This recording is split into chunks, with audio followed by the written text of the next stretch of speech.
नमस्कार, मैं राजकुमार और आप जुड़ चुके हैं द लोकल रिपोर्ट के साथ। इस समय हम मलवना जागीर में हैं और आप सभी को बता दूं कि लेफ्टिनेंट मनोज सिन्हा साहब की तरफ से जो यूथ मिशन क्लब को लेकर जो निर्णय लिया गया है, तो वो बहुत अच्छा निर्णय है। देखना अब इससे ये है कि कितने युवा जो हैं, जो जितने भी बेरोजगार युवा हैं, कितना फायदा उठा पाते हैं युवा मिशन क्लब से। तो हमारे साथ में आप देख रहे होंगे, हमारे साथ जुड़े हुए हैं farmer state president of AISF Mukesh Pariyar जी, और national council member of India AISF की तरफ से भी रहे हुए हैं, और स्टूडेंट एक्टिविस्ट भी रहे हुए हैं ये।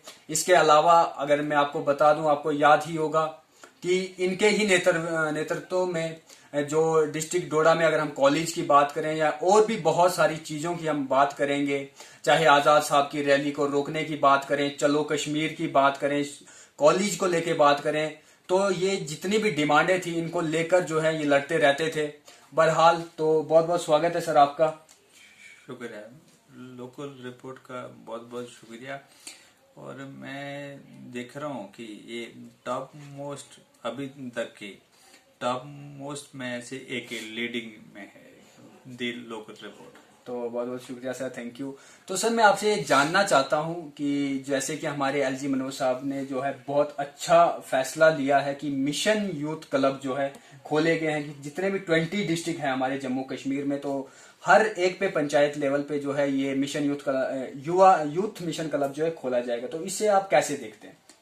मैं ये एलजी मनोज सिन्हा साहब का तहे दिल से शुक्रिया अदा करता हूँ कि उन्होंने ये इनिशिएटिव लिया। ये अच्छी बात है, पूरे स्टेट के लिए अच्छी बात है। 42,500 यूथ इन्होंने इंगेज करने इस स्कीम के थे फर्स्ट पेज में ये। लेकिन अच्छी बात है, ये हम मनोज सिन्हा साहब का शुक्रिया अदा करते हैं। तो सर मुझे बताएं, मैं आपसे जानना चाहता हूं कि अक्सर हम देखते हैं कि और भी बहुत सारे जो हैं इनिशिएटिव लिए जाते हैं, बहुत सारी स्कीम्स जो हैं वो पंचायत लेवल के लिए पंचायत लेवल के लिए आती है, विलेजेस के लिए आती है, गांव को लेके आती है, रूरल एरियाज को लेके आती है, या और भी बहुत सारे जो है गरीब तबके के लोगों के लिए आती है। तो बहुत सारे लोग ऐसे हैं कि फिर भी जो है उसका फायदा नहीं उठा पाते। तो इसके बारे में क्या कहेंगे आप? देखिए, ऐसी बात है कि मनोज सिन्हा साहब ने जो इनिशिएटिव लिया वो अच्छी बात है। तो मैं ये बोलना चाहता हूँ कि PRI सरपंचेज है, पंचेज है, या ये BDC चेयरमैन है, उनकी नाकामी की वजह से ये हो रहा है। ये कि लोगों को स्कीम का पता नहीं लगता है। जैसे कोई आम इंसान है, उसको ये पता नहीं होगा कि कौन सी स्कीम आ रही है।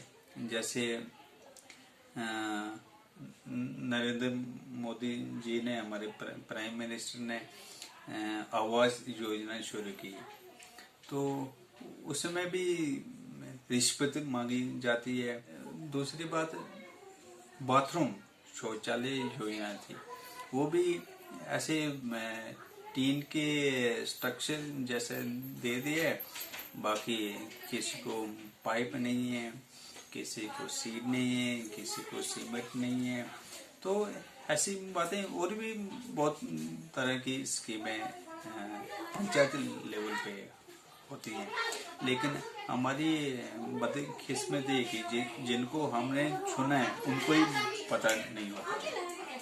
तो इसके अलावा जो है मैं आपसे जानना चाहूँगा कि यूँ तो बहुत सारी जो स्कीमें हैं वो आती हैं, और बहुत जितने भी गरीब तबके के लोग हैं या खासकर उन लोगों को पता नहीं चल पाता है जो कि पहले से पढ़े लिखे नहीं हैं, जो अनपढ़ लोग हैं, जिनको समझ नहीं आती कि अच्छा वो खाली इश्तिहार देखते हैं, उन्हें पढ़ना तो आता है नहीं, ना वो खुद पढ़ते हैं, ना उनके कोई बच्चे हैं जो आगे पढ़े हुए हैं, तो जिसकी वजह से जो है कहीं ना कहीं रह जाते हैं। लेकिन इसके अलावा मैं आपको ये पूछना चाहूंगा कि जो यूथ मिशन क्लब का जो फैसला लिया गया, तो ये पंचायती लेवल पर जो है कितना हमें असर देखने को मिलेगा, या क्या बेनिफिट इसके जो है हमें पंचायत लेवल पे मिलेंगे? बेनिफिट तो इसके बहुत सारे कि एंगेज कर रहे हैं यूथ लोकल लेवल पे, वो गवर्नमेंट स्कीम्स को बताएंगे उसके बारे में अवेयर करेंगे लोगों को। लेकिन बदकिस्मती हमारी ये है कि लोगों को पता ही नहीं, युवाओं को पता ही नहीं। मान लो सरपंच साहब हैं हमारे, तो उन्होंने लिस्ट दे दी ग्राम सेवक को, तो जैसे पहले होता था वैसे ही चल रहा है। जबकि मनोज सिन्हा साहब को ये जानकर हैरानी होगी कि फिर से वही जो 75 साल पहले का सिलसिला था वही कंटिन्यू हो रहा है। तो हमने जैसे कि मैं जब ऊपर गांव में गया था, मैंने अलग अलग लोगों से पूछा मिशन यूथ क्लब के बारे में कि जो एलजी मनोज सिन्हा साहब की स्कीम निकाली गई है मिशन यूथ क्लब, तो इसके बारे में आप क्या जानते हैं। तो बहुत सारे बच्चे मुझे वहां पे या युवा ऐसे मिले जिन्होंने कहा ये स्कीम कब निकाली गई है, बोलते हमें तो इसके बारे में पता नहीं। तो कहीं ना कहीं मुझे भी ऐसा लगता है कि जितने भी हमारे सरपंच है, जितने हमारे पंचीज है, या पंचायत लेवल पे जितने भी लोग आते हैं जो गवर्नेंस करते हैं पंचायत को, तो उनका काम बनता है कि वो अपनी पंचायत को लेके अवेयर करे, लोगों को अवेयर करे, जिन लोगों को प्रॉब्लम है, क्योंकि उन्हें तो सब पता होता है। इसके बावजूद भी आपको क्या लगता है कि ये इनिशिएटिव किसका होता है? ये इनिशिएटिव होता है गवर्नमेंट का, लेकिन उसको इम्प्लीमेंट करवाना होता है पीआरए मेंबर्स का, जिसमें सरपंच आते हैं, पंचायत आते हैं, पीटीसी चेयरमैन आते हैं। लेकिन मुझे ये महसूस हो रहा है कि काफी हद तक वो इसमें नाकाम रहे हैं। इसके अलावा एक और बात की, बहुत सारे लोगों ने हमें ये बात भी बताई कि जो भी ये स्कीमें आती हैं, ये स्कीमें जो हैं ये गरीब लोगों के लिए कोई भी स्कीम नहीं आती। ये कहीं ना कहीं जो भी लोग पावर्स में हैं, ये अपने अपने लोगों को जो है इसमें एडजस्ट करते हैं, तो हम गरीबों तक कुछ नहीं आता। तो इसके बारे में क्या कहेंगे आप? ये सही बात है कि जो क्रीमी लेयर ऊपर ऊपर वाली, उन्हीं तक ये बात पहुंचती है, गरीब को तो कोई पूछता तक नहीं है। मैं यही बोलूँगा कि हमारे सरपंच मेंबर, उनको पता ही नहीं है कि इस स्कीम के बारे में। सबसे पहले तो उनको ही पता नहीं है, तो वो क्या बोलेंगे पब्लिक को।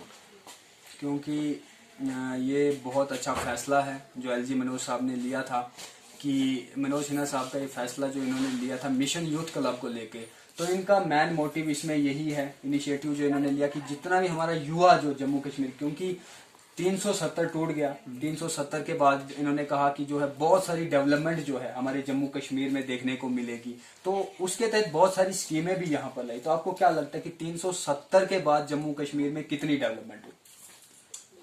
370 के बाद सेंट्रली स्पॉन्सर स्कीम जो वो तो चल रही है ऑलरेडी। तो उसमें मान लो पिछली सरकार ने कम दिया फायदा, ये सरकार ज्यादा दे रही, इम्प्रूवमेंट है उसमें। लेकिन मैं यहाँ पे नाकामी बड़ी पीआरए मेंबर्स की, जैसे मान लो हमारे यहाँ एक रोड है शिवा मनवाना रोड, उसको लगभग 10 साल से ज्यादा हो गए, अभी तक नहीं निकल रही है। उसमें पॉलिटिशियन का मेन रोल है कि शक्ति साहब बोलते हैं कि ये वानी साहब ने रोड दी थी, उसको नहीं करना है। वानी साहब बोलता है कि ये शक्ति साहब ने दी थी, इसको नहीं कर रहे हैं। फिर कोई और बोलता है कि ये खालिद साहब ने दी थी, इसको नहीं आगे बढ़ाना है। इस सिलसिले में, इस चक्कर में आम जनता पिस रही है। इसके अलावा आप ये भी देख पा रहे होंगे कि स्कूल जो है वो लगभग 2 सालों से बंद है अब, क्योंकि कोविड को अब लगभग 2 साल हो चुके हैं और स्कूल जो है लगभग 2 सालों से बंद है। तो जो बच्चे हैं, क्योंकि बात तो ये भी है कि जब तक ना वैक्सीनेशन लगे तब तक बच्चों को जो खतरा भी जो रहेगा। लेकिन इसके अलावा अगर मैं बात करूं कॉलेजेस के बच्चों की, यूनिवर्सिटीज के बच्चों की, क्योंकि जो यूनिवर्सिटी में बच्चे पढ़ते हैं वो या कॉलेजेस में जो है वो सब 18+ होते हैं, तो कहीं ना कहीं जो है वैक्सीन तो उनको लगी हुई है। तो क्या लगता है आपको कि जो स्कूल क्यों नहीं खोले जा रहे हैं अभी भी? यहाँ पे स्कूल के सिलसिले में बोलूँगा कि ये पता नहीं क्या बात है।